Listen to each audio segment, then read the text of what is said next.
Dang it, I wanted to talk to that guy. Well, the rumor had it online that I was dead, and the rumor had it that I had a high calcium score, which I didn't have a perfect one, but I didn't have a high one, and everything. My grandkids said, Paul, they think you're dead online. I said, really? I said, what's news to me? Right.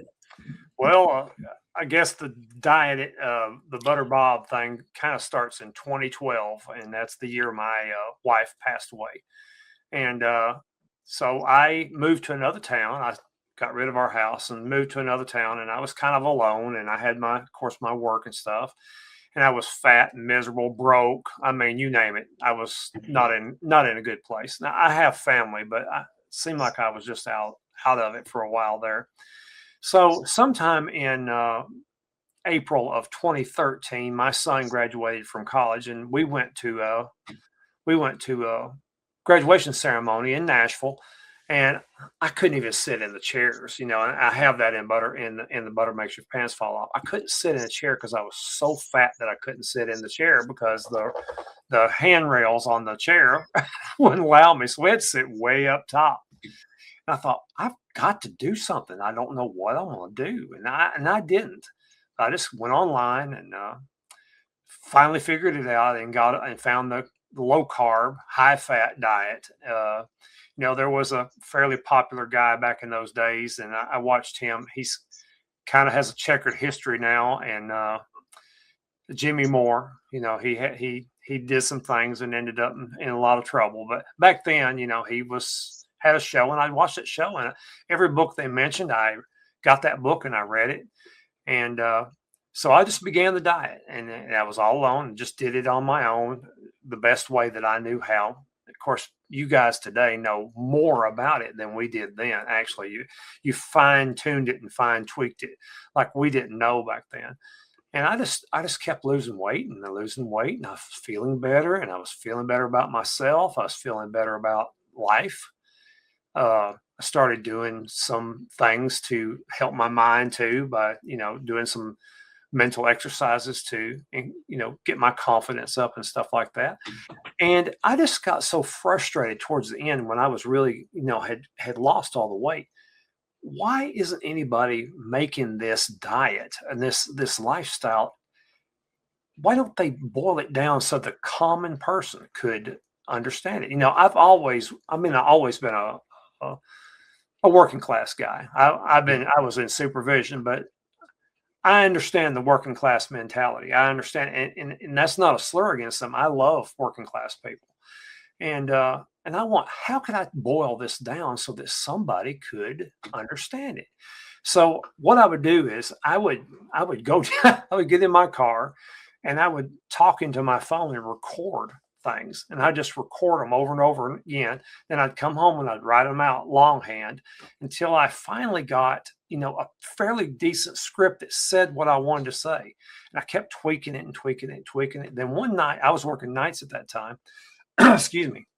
One night I thought, okay, tonight's the night. So I put on a blue shirt and I put my phone up on top of the TV cabinet, and I just I made Butter Makes Your Pants Fall Off.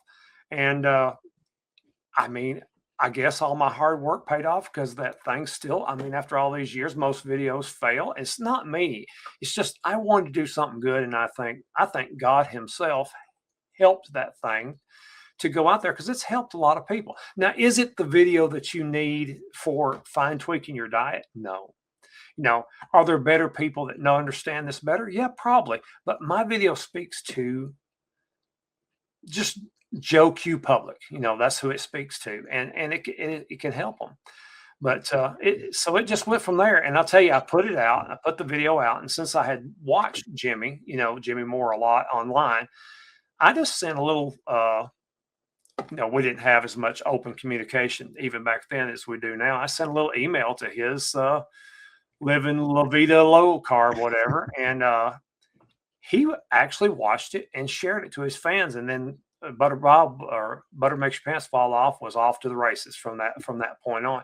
And no matter what's happened in the in the years since, with Jimmy, I tell you, Jimmy Moore and his former wife is still in my prayers, and they're on my prayer list, because he did a good turn towards me, regardless of what else happened in his life. And I'm not trying to discuss that now, but because he did such a kind thing to me, I pray for him always, every day.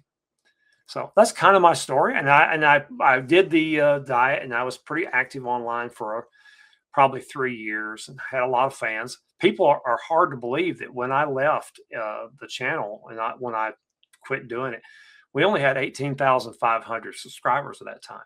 So from 18.5 to the 127,000 we have today, that was all a God thing, 100%, because it wasn't me. And when I came back, my grandchildren asked me to come back and make shorts out of my videos because they're proud of me. This is a big thing, Paul. You should pay more attention to this. So I finally agreed to do it. And when I read it, I was just so humbled. So it really hit me. It hit me that I was a modern day Jonah. I was sent on a mission, and I ran off, and the whale swallowed me, as you can see. And now I'm back, and I'm here to learn too now in these days. Instead of being the teacher, I'm trying to be the student. So that's about my story. I could ramble on forever. Go ahead. Well, we'll definitely get back to that. But yeah, I think you're definitely right. I think that's what we're seeing right now is the working class, the common people are tired of being lied to and tired of being sick and tired of putting up with it. And I think nobody's buying this white coat professional, it knows best nonsense anymore. And everybody's looking, thank God, lots of trouble comes with the internet and social media, and there's a lot of bad things on there, but there's a lot of good things on there too. And it lets us get, the truth. They're trying real hard to suppress it, but they're not having much luck. And that's what I love about the carnivore communities and just the health communities in general, is that you can lie to people until you see a whole community of people doing it and restoring their health and getting their life back. And that resonates with people way more than all the nonsense that's out there, right? When people really get to a point where they need to make a change, and they've done everything the doctors are doing or telling them to do, and it didn't work, and they just feel lost. But then they see people doing it. That speaks way louder than any of the propaganda nonsense that's out there. And I think we're seeing that shift now, and it's pretty amazing. And it's just a blessing to be a part of it because, 100%.